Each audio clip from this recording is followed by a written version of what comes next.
Hello, everyone, and welcome to the first Nano workshop at the New Society Art Gallery. My name is Fanuel. I'm super excited today to welcome Shaun Reynolds. And so the way these work, these are going to be highly focused, one artist, where we go deep and we get to hear about the process, what they do, what excites them.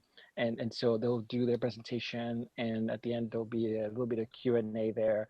And so for those who are watching, we'll drop the links to Shaun's website. So if you want to learn more, you can email him and explore his wonderful work. So I know I'm excited to just see the process, and I think that's the core.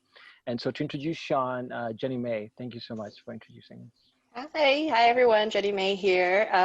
I'm super stoked for this Nano chat as well. I was completely blown away by Shaun's images of the night sky. I mean, I know that I look at the night sky a lot, and it kind of gives me perspective on sort of how amazing the universe is, but I'm limited, in terms of my eye, but Shaun is able to capture, nebula and galaxies. And so I'm excited for him to be able to sort of walk us through and share his process on how to do it, and maybe how we can do it also at home. So that's going to be really, really great. So a little bit about Shaun before we jump into it. Shaun is based in the beautiful South Norfolk area of the UK. He has been a passionate photographer for 30 years, photographing mainly the night sky, both deep space astrophotography and wide field Milky Way images. Shaun has had many publications in astronomy magazines and papers.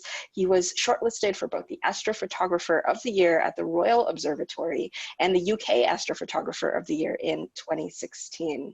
And without further ado, I'm going to turn it over to him. And Shaun, take it away. Okay, thanks very much. That's a very nice introduction. And hello, everybody over there. That's a nice warm, probably 80 degrees here as well. So it's all good for us.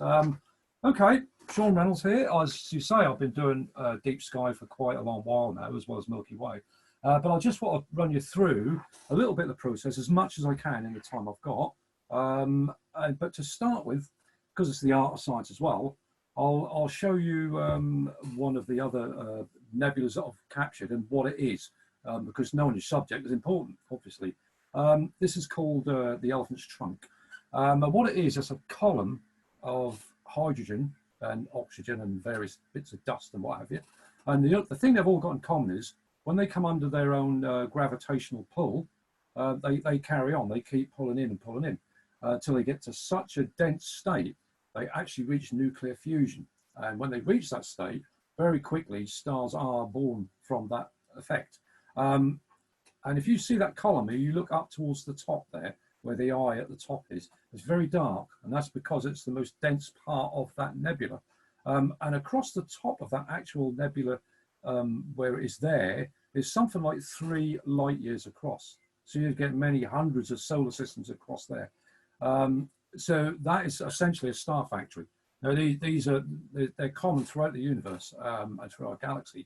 And at the moment, there's about 300 stars actually being formed in that column at the top there right now. You just can't see them because it's behind all that dust. But I've got this is the only picture that isn't mine, by the way. I just wanted to show you something close up of another nebula. It's the same sort of thing. Now, can you see that little column off the left-hand side there? And there's a little white streak going up and down. Now, what that actually is a forming star. And the material's falling in, and it's pushing the excess material out in a bipolar outflow. So what you're seeing there is the actual formation of a star, which will, again, form planets around its system, like a solar system. So that's the sort of thing that interests me. That's what we're taking pictures of. And that's the sort of stuff I've found out, through doing this imaging. So we'll carry on without further ado. These are all my pictures now. So caption process. We'll go through the gear very quickly first, very basically and quickly. This is the most important part of the whole process, and this is the telescope's mount. Because of the Earth's rotation, we're rotating once every 24 hours. Obviously, if you're looking at a very small part of the sky, it wouldn't take long for the stars to streak across. So this mount here is calibrated to look at the North Celestial Pole. So it actually reverses the spin of the Earth. So it is in the opposite direction. So it's keeping that telescope pointing as the Earth is rotating. So it keeps the stars pin sharp. There's a little bit more to it than that when you start to do very long exposures, but that's the basic process of using a kit to track the night sky. Obviously, the next thing is a camera. Now, you can do DSLR, and I did DSLR for quite a while. You can simply put that on the end of a scope, and you're ready to go, and you can get some good results with that. And the first year or two, that's all I used was my DSLR. But of late, as time moved on, I wanted to do more Nebula and in more detail, because these are one-shot color cameras. You don't get the level of detail that you get from another type of camera, which is a CCD, a charged couple device. Now, this is designed to go on the actual scope itself. It's solely designed to do that. And it's cool, like your fridge, because obviously you get a lot of noise building up through the chip with the heat of the electronics. Now, these are cooled to, mine cools to -10. So that cuts the noise, the electronic noise down in the picture. And these are very sensitive to light. So these are actually, that's what I'm actually using now. And to show you what that all looks like, that is sort of in my scruffy little observatory there. But there's my camera with all the leads come off the back of it. But you can also see another big wheel above that. Now that's which says the Starlight Express filter wheel. That is because the camera itself is black and white, so you're using every single pixel. You're using all of it, unlike a one-shot color camera where you've got a Bayer matrix in it, which splits the colors. So you're not using every pixel for every color. But with this, you are. So you have to change your filters. So you're doing a lot more, you're spending a lot more time to build up these images. This filter wheel holds 7 different colors. It holds red, green, and blue, and luminance, and more importantly, the stuff I'm going to show you, the narrow band filters of hydrogen, oxygen, and sulfur. Okay, and we'll get to that in a bit. And it all sits in this little shed of mine in the bottom of my garden with no windows, and the roof just slides open whenever I get a clear spell. As you can see, I'm in a populated area, and it works very well. It's reasonably dark out there. So, in fact, I'm in the room where I sit when I come down the garden there and I'm capturing the images. This is where I sit in this little area with the shed just outside there. Now, getting these pictures of these nebulas, they're very, very faint objects. So, therefore, I think I might have mentioned it last time, you have to take several images and what they call stack them together. And to show you that, this is like just a set from an image that I took a few months ago. And these are the kind of numbers that you need in one filter to really build up that image, to get the color, the detail, and everything else. So, you know, I typically do anything from 5 to 10 hours on one filter, and then do the next filter 5 or 10 and 5 or 10. Because the more you do, the more signal you get, and the less noise you'll get as well, because there's a ratio between signal and noise. The exposures typically for them are about 15 minutes long, each exposure. So you can see there straight away, there's several hours. Now, just a matter of interest, most normal people on New Year's Eve go out and celebrate, but me being an astro imager, I had a clear night, so I was in. And just as a matter of interest, I don't know if you can see when we hit midnight, you probably might be able to see one there. Number 67 is when we hit midnight and the fireworks all went off. And everybody else was celebrating and I was moaning about the fireworks. So that's what light pollution does to your images, okay, as well as satellites and things like that. But just a couple of different things I've taken just to show you now. This is a pretty area in the sky in Perseus. This is a visible light image, meaning that's not narrowband, but that's dust and what have you that have been lit by the stars around it. There's several brown dwarf stars in that area. That's just one example. Galaxies, that's Andromeda. I did that one in visible light, but I also used some narrowband to get the pink areas around the edge of the galaxy. And what those little pink areas are nebulas in that galaxy. So, you know, you're seeing a whole lot of detail, which you can pull out with these narrowband filters. But moving on now to the main thing that I do, which is narrowband imaging, and mainly nebulas, because that's what I'm really interested in.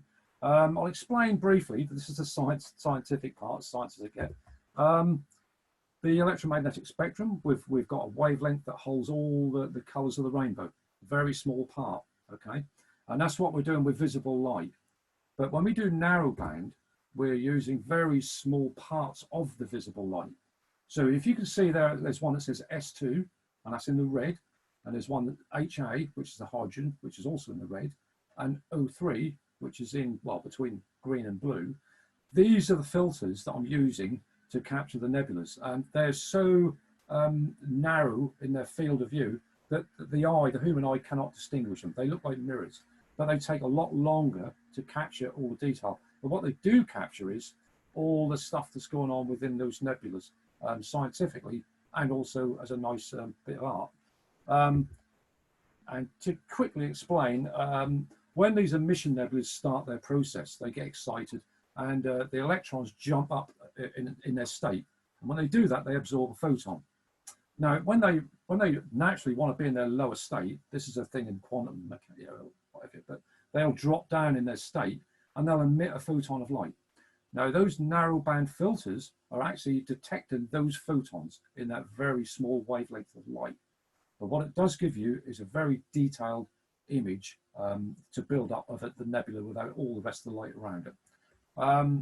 And as an example here of using those narrowband filters, now this is what I call a bicolor image, because what it is, typically this area of the sky is a beautiful area that's got lots of hydrogen, which is at the top there. There's also some oxygen at the bottom there. And what you can do with that, because it takes time to build them up, I think I spent 10 hours on each one of those, you can make a synthetic green by blending those two together to give you the red, green and blue colour, which is all the colours of the rainbow. And in doing that, you'll end up with something like that. That took about a year to do, those two panels there. But that's using two filters, narrowbands, and putting them together to make a synthetic green. But as you can see, there's a lot of hydrogen in there. So that's predominantly hydrogen, which is the most popular thing in the universe. Now getting on to my, and there's another example of what I call a bicolor image. That's the Horsehead. That's done with the two filters. But when you really want to go in deep and go on to the Hubble, so-called Hubble palette, the Hubble palette is using those three filters, those narrow bands of filters. And you're taking hours in each filter and stacking them up to make this smooth final image. And they are black and white, of course, because they're just absorbing that wavelength of light. So you have to put them together and colorize them to give you a red, green and blue. Now, without going too much into it, as you notice back there, the sulfur and the hydrogen are both in the red part of the spectrum, and the oxygen was in the green, between the green and the blue. That wouldn't make a very pleasant color. So they've moved, Hubble devised this plan, and they moved two of those filters into different colors. So they call them false color images, but it gives a very pleasing and all-round color to each object. But I want to show you let's see, we'll go on to the next slide. Here we are, right. Now this is something I spent 33 hours capturing. Now this is when you finally stack 10 hours of one filter together. That's what you're looking at. Doesn't look a lot, does it, for 10 hours worth of work? But this is where all the information is in that picture. You just have to bring it out in your processing. And I'll move on to the next bit.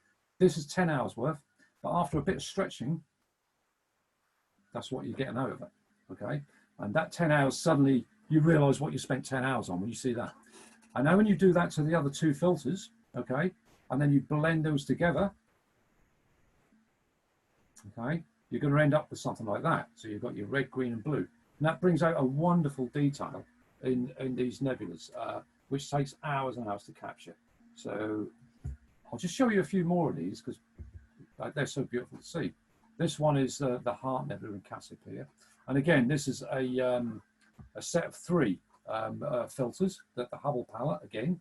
I think there's probably about 15 hours worth. Typically I did about 5 hours in each, I believe. How are we doing for time? I think we're pretty good, aren't we? Yeah, we're pretty good. And then the next one, this is one in Cepheus, another emission nebula. And all these things have got in common is they are star-forming regions. There are other things you can take, and I have got pictures of these other items. When a star dies, the bigger ones go supernova. And what happens is they blow their outer layers off, and they blow off the same sort of material. So you can get those images as well. And if I think when I did my little 10 minutes a couple of weeks ago, I had the jellyfish. Now the jellyfish is an actual a supernova remnant. Now what that does is that expands into space and can actually collide with gases as well, and actually cause the process to start again. So that can cause the birth of new stars through this sort of system. Okay. A few more here. Let's see what else we've got. That's a very nice, that's called Wizard Nebula, that one. And again, that was about 15 hours worth. But you can see already, you know, there's a telltale kind of sign. You've got blue, you've got the oxygen areas you can see in the blue part there. And the hydrogen, which is more abundant, you're seeing in the sort of brownish goldy color around the outside. And that particular one is about 100 light years from top to bottom. As I say, and there's about 15 hours worth to capture that stuff there. And as I talked about from the last one, the jellyfish, which I used in my other one. And as I say, that was a 2-panel mosaic, so it's actually 30 hours worth, I think, there. So it's one of 2 halves. I've done that through one winter, I think that took. But again, that's believed to be 2 stars that went supernova, one at the top and one at the other end, they think. And that's expanding, you know, continually out into space. And there's one called the Veil, which, you know, you need an enormous amount of, to do a big panoramic on. It's such a vast area that went up 6,000 years ago and is still expanding into space. So there's some amazing things to capture up there.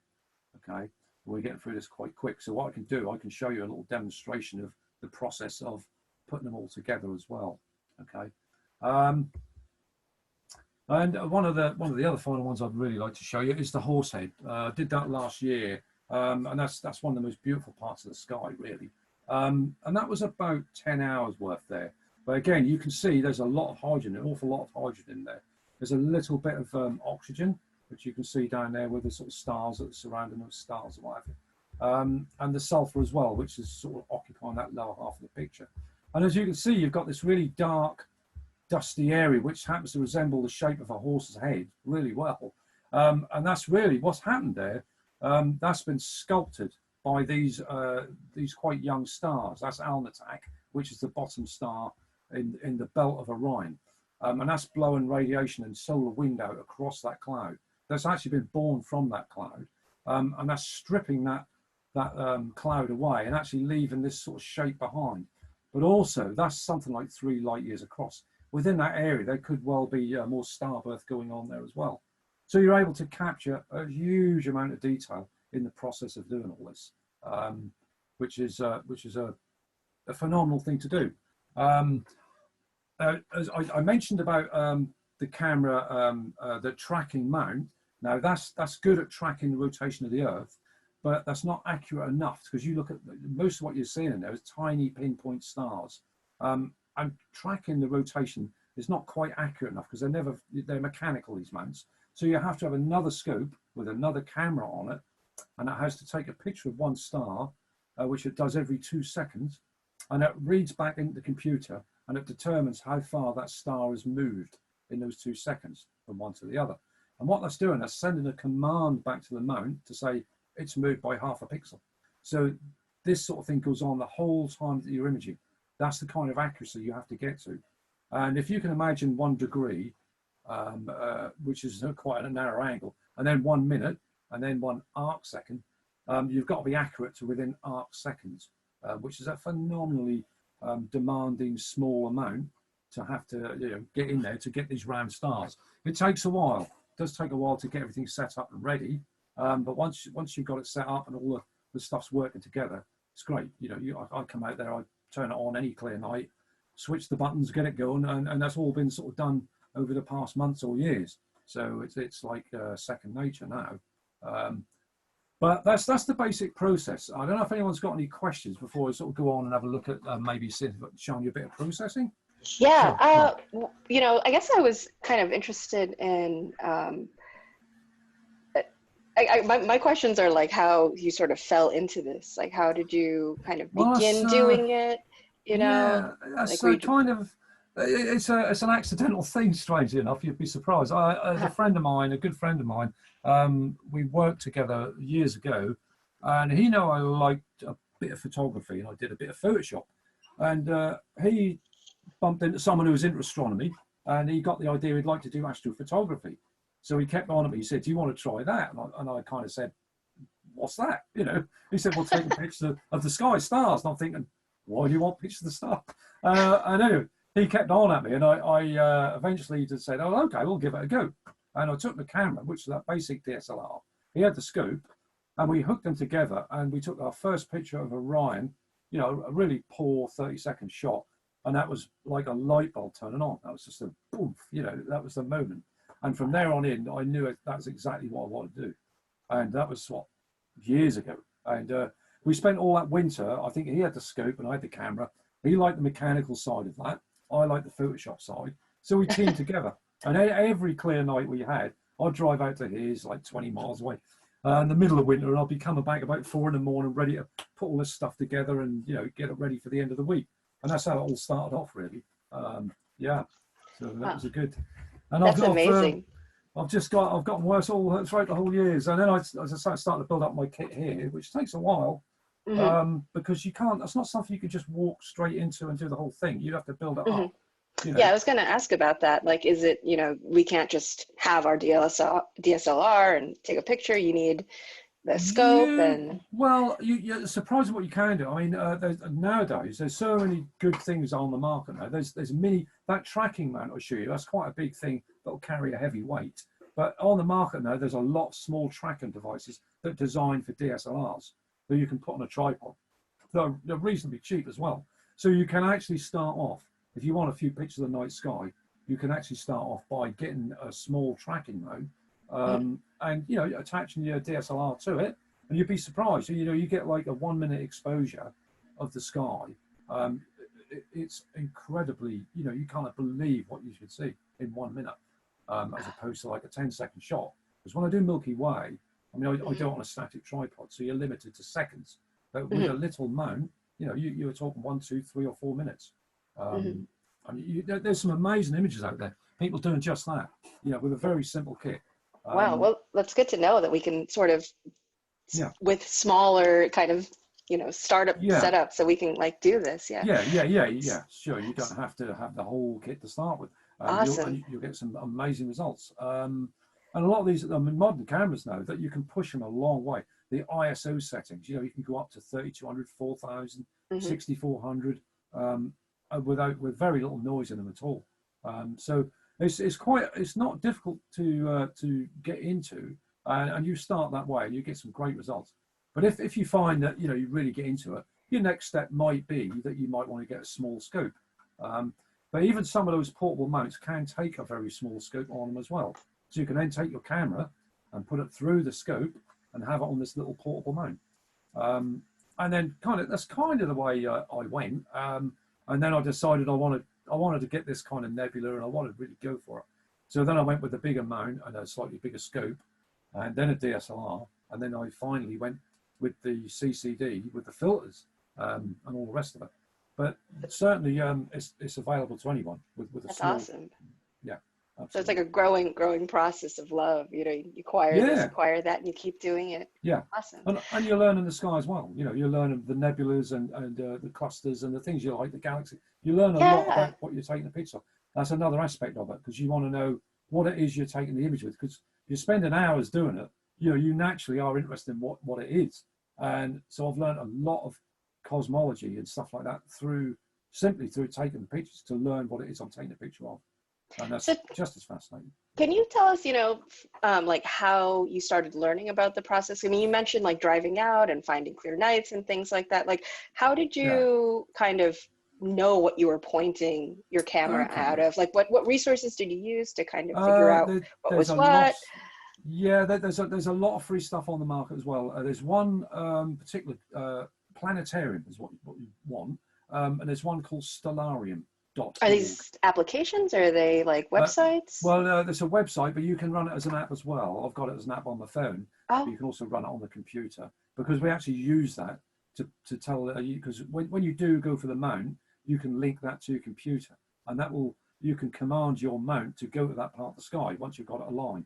But the internet is a wonderful place to find where these objects are, of which there's many, and then you can find out what constellation they're in. Then you can go to your application, or if it's on your computer like that, Stellarium, and find out where it is in the sky, because you have to plan it, because obviously these things aren't there all year round, because the Earth's spinning around, and you know we've got that tilt. So during the winter months, we get stuff we're not going to see during the summer months so well. So you have to learn when these things are up in the sky. Now, Stellarium, this planetarium, enables you to do that because you can move it forward in time, set your own location, and see exactly where they are, you know, whenever, you know, so you'll know when you can do them. And that's how we do all these things.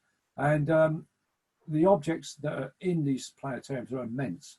Everything has been logged, you know, over the years for all these surveys, these Messier objects, NGC objects, everything. And they're all in these programs. So, you know, it's just a matter of typing in their actual name and then, you know, getting the planetarium to show you where they are in the sky to see if you can do them. There's nothing worse than seeing a beautiful nebula and think, oh, I'm going to do that. And it's in the southern hemisphere.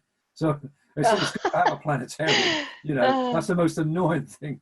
But yeah, we got some lovely things here. I mean, where you are, you're slightly further south by about probably 20 or, well, good few degrees. So you'll see a few more things further south. But the planetarium, yeah, we'll show you everything up there. But stellarium.org is a free one, and that's very good. Awesome. Yeah. Awesome. Yeah, we'll have to put it down in the link and check it out ourselves. Sure. Yeah. One of the things that you were talking about, you know, in terms of planning, because they're, you know, these things aren't static, they're moving. So you mentioned, you know, kind of 30-hour exposures. Like, are these like kind of, I'm doing this like over a couple of days, like, you know, I'm doing this over weeks, all winter. Okay. Months, sometimes months. You're just moving the camera and tracking it, right? Like that's every night. Yeah. So I mean, as I say, these mounts and planetariums work together. So you want to point to the exact same spot the next night, which you can do through the computer and the planetarium, and you hone it into the exact same area and start again. And given the British weather is not the best, you have to take the clear nights that you get. You know, you might find, I've found some nights I've had an hour at 1 a.m. till 2 a.m. or some nights in the middle of the winter here, we get virtually 13 hours of proper darkness. And I've had some Decembers where I started imaging at 5:15 p.m. and I've gone through till 6 a.m. because it's been perfectly clear and I just couldn't put it down. I thought it's too good. You know, I'm getting so much data here that, you know, you don't want to put it down. You don't get many nights like that, but you occasionally get a run of 3 or 4 nights on the trot like that, and you're exhausted by the end of it. But you know, that is a very long process.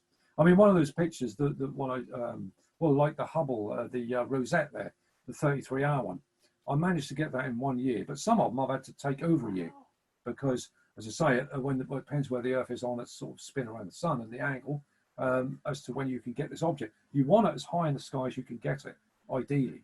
It comes up in the east and rises up over and then comes down in the west as we rotate.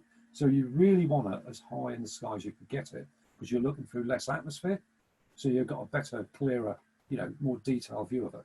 You don't really want to get it down low because you're going through miles of extra atmosphere, which is going to, you know, make it claggy and awful. So you have to do it around those sort of things.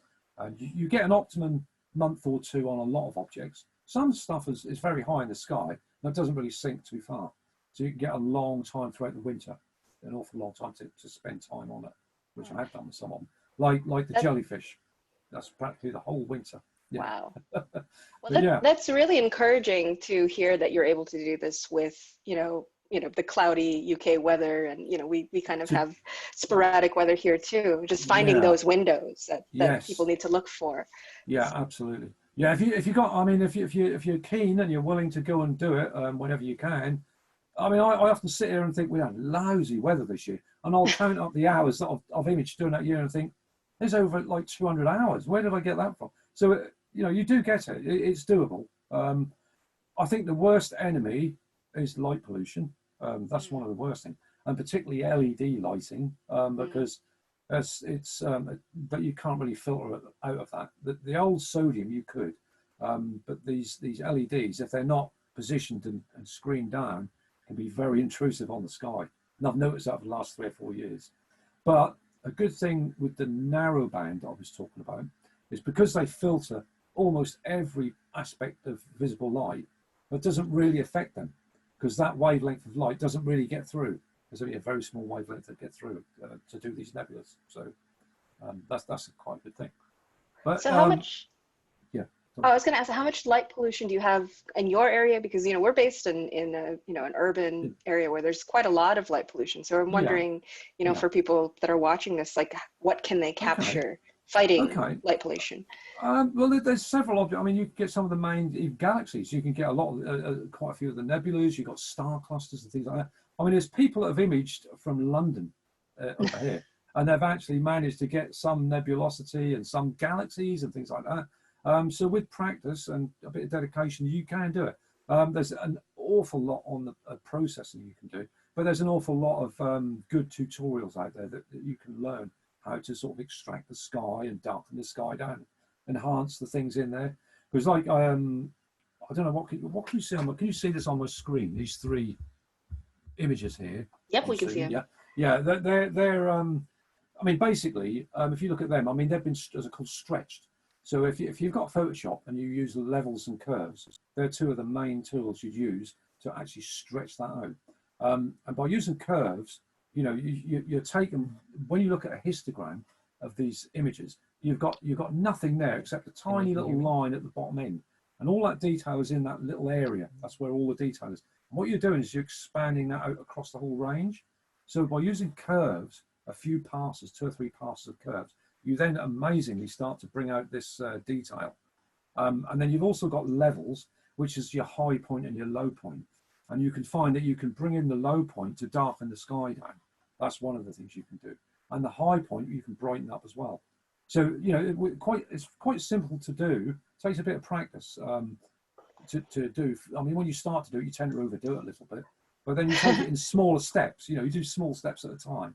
And those three there started out as the ones I showed you earlier on, which was basically all you could see was a few stars. And with a few stretches, that you're bringing that out. And that's why you need the hours to do it. Sort of thing. It's almost like kind of magic, because you don't actually know what it looks like right away until you start kind of photoshopping. Yeah, that's right. You know, you do. I mean, you can do one 15-minute exposure, and you can stretch that one out, and it will look horribly grainy, but you'll see the outlines of the nebula that you want. So you know you get in the right area by doing that. I did one particular image, and that was the faintest one I've ever done, and that was a reflection kind of nebula. It was dark dust being reflected in space. And I think I spent about half an hour, and I stretched and stretched it. And the only way I knew I was on it was because there was in the middle of the picture there was a lack of stars, and that's the only way I thought. I took the gamble and realised that must be there. And when I did about 18 hours and started stretching it, out it pops. So, but you've got the information on the planetarium, but of course you never, until you're precisely you've got it yourself and you've lined up, you're never 100% sure. But yeah, but you have to stretch it. That's what these stretching tools in Photoshop are great for. You know, by using levels and curves. So if you've got that on Photoshop and you just try it, try getting curves up and just stretching that up and having a look. You're just raising it up, and you'll see how much more you get out of it. That's why you need so much time with these sort of images, because if you stretched and you didn't have enough time, you're bringing out more noise and more imperfections and things like that. So you need a lot of time to reduce all that noise and get as much signal as you can. It's like this, some of these have got like 40 images in each one of those final images there. So as I say, there's like 10 hours worth, and that allows you to bring out the faintest of detail, you know. Okay. I guess that's kind of surprising to me, but like also it makes a lot of sense, like how much time you have to spend kind of doing these digital after images. So it's like, you know, 30 hours of exposure, 10 hours doing each image and then stacking and then it doesn't, and the bit, I mean, I love that part. I think Rachel does too. Is when it gets on this computer and you've captured it, and you think all that hard-earned data, and you know, like this, and you know, off you go, and you then start to see what you've got. It's a wonderful process. I've spent 10, 15 hours on some things, and when I first started doing it, I think you tend to sort of pile in and try and do it all in one go. And then you'll turn around 2 days later and look at it and think, oh, you know, that's horrible, So I tend to do it in small steps now. I'll leave it a while. I'll do a bit, then I'll leave it and come back and do it gradually, because it's knowing where to stop as well. You want to bring out as much as you can, as nice a colour, but also it's knowing when to stop. And that takes a while to find your feet that way. But no one image I mean, Rachel has done processes of this. I've done processes, and no two people do it exactly alike. That's the beauty of it. It's the same object. It's with a camera, but everybody does it differently. Wow. Even slight differences, but they're so open to interpretation, because this isn't something you'll naturally see. This is something you're dragging out of, you know, the beauty of the art of science. This is all those atoms that are reacting and forming stars. So if you got that close, you wouldn't see them. So you're actually making something out of, you know, something that's happening, but you can't see visually. So it's an open book, really. Wow. Wow. Yeah, that's so cool. That's like the art of doing, kind of making this. The art of science, because you can. Yeah. I mean, they're beautiful objects. They really are. You know, they're you know, and a lot of them resemble things. You know, people see things in them, and that's a natural thing in the way we're programmed to see danger. You know, and there's some objects. There's one called the baby eagle, and to me that there's an eagle's head. You know, and there's all sorts of things. But yeah.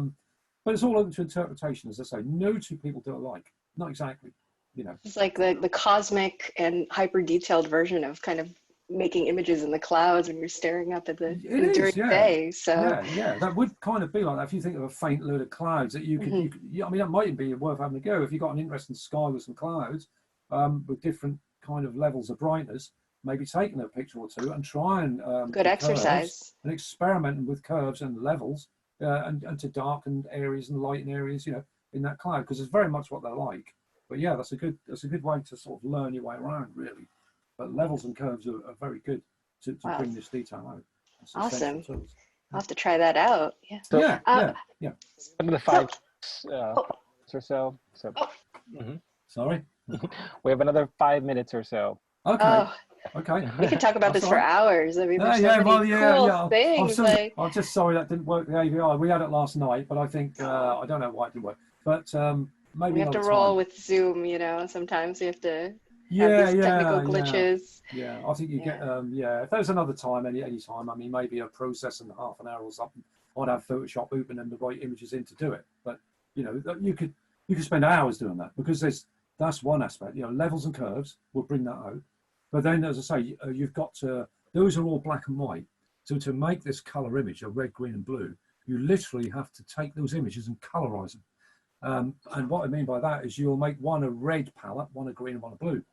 And you literally do colorize them in that color. Then you blend them together to get red, green, and blue.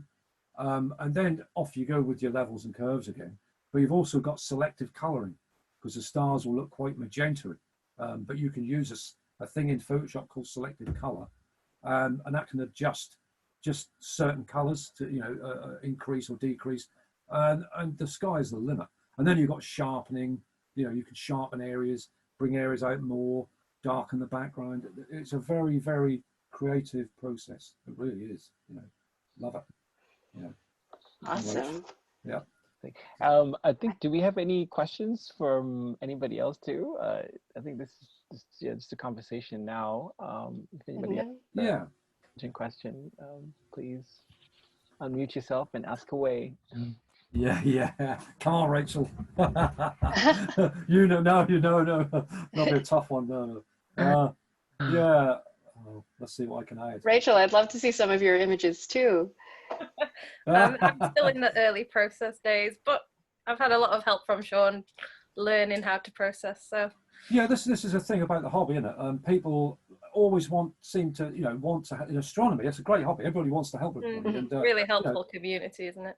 Yeah, it is. Yeah, everybody's they want to share and help people get along, this, that, and the other. And I was the world's worst teacher, really. I mean, my friend John, he came to a couple of things with me, and I'd get so irritable.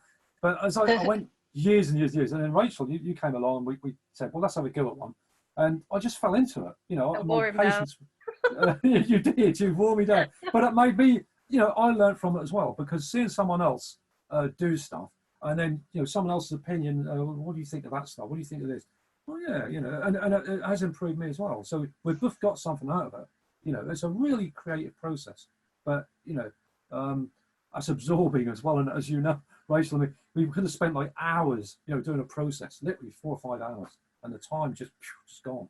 And I have got to the point where we've been a good 3 hours in, and then Sean's told me I have to start again from the beginning. Yeah. No, that's no good. Start again. So you have to have a lot of patience. Wow. Yeah. Actually, that's a really great point, I know you guys have sort of gotten your hands into this process, and for a beginner who's starting, what advice would you give them, or what like pitfalls could you kind of help them avoid? Is there any kind of words of wisdom, kind of as we, end up wrapping up? Well, I would think a lot of people, I know what you'd say, Rachel, but a lot of people, they come to our club, the astronomy club, and, oh, I want to get into this, so I'm going to buy this. And there's this £2,000, £3,000 beautiful telescope, which is totally unsuitable for what they want it for, because they haven't looked at the sky and they haven't learned what they actually like to image. Because if you like to image galaxies, by their nature, they're very, very far away.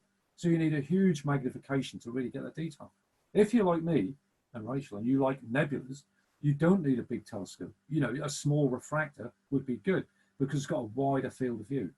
These, I mean, for instance, this image on here, if you imagine a full moon, which is a fairly decent size, if you can imagine seeing a full moon, that's 2 full moons across. So these nebulas, if you could see them, they're huge. And some of them take 2 or 3 degrees of sky up. So, you've got to, that's the advice I give, is look at what you like. Like people who are getting into observing, say, get binoculars first. Have a look around. What do you like looking at? When you've discovered what you like, then, I mean, most people try Orion if they're imaging, which is a beautiful object, very easy, well, not easy to do, but it's an obvious one to do. And that doesn't require a very powerful telescope. And you can do it with a camera and say, even a zoom lens. If you had a 100, 200 mil lens, you get a beautiful picture and you get that little tracking mount. So that's where you'd start from. And if your thing is like mine, nebulas, then you want the smaller scope, the wider aperture. I use a refractor, which is just a classic telescope, the lens type scope. A lot of people will use Schmidt Cassegrains, Ritchie corrections. Now, these are all reflector scopes that use mirrors, and they've got much bigger aperture. And they're mirrored because that's cheaper than glass. Now, this is fine for some stuff, but that requires a lot of, patience, experience, I think, because you have to collimate these mirrors all the time and what have you. They're not the easiest things, I would say, to start with, but I would start with a refractor and slightly, a wider field, because you've got so many nebulas and things like that. But if you find galaxies are your thing, then you'd be looking at a longer focal length, and you might be going that way in the future. So that's what I'd say. Don't jump in and just buy anything. Look at what you like to do, or what you really like to see and take pictures of, maybe. And you can find out even by looking at the sky. Probably a lot shorter than yours, because. Sorry. I said my advice is probably shorter and snappier than yours, but all right, go on. No, that's always more the point, though. I've only been doing it 8 months or so. I got my telescope in August last year, but congrats. Walk before you can run, and lower your expectations, because you're not going to be producing what Sean's producing straight away. So you're only going to be disappointed. Whereas actually, when you do produce your own first image and you see, even if it's the tiny smudge of a galaxy, you still feel really proud of it. But I felt a little bit disheartened, probably because I was seeing Sean's things. But actually, then we kind of looked at what we were producing, and it was quite, it was okay for where we were in our journey. So just lower your expectations, because you're not going to just run in and produce this, but you'll get better quickly. Yeah, but absolutely. Don't expect to be award winning. Oh, sure.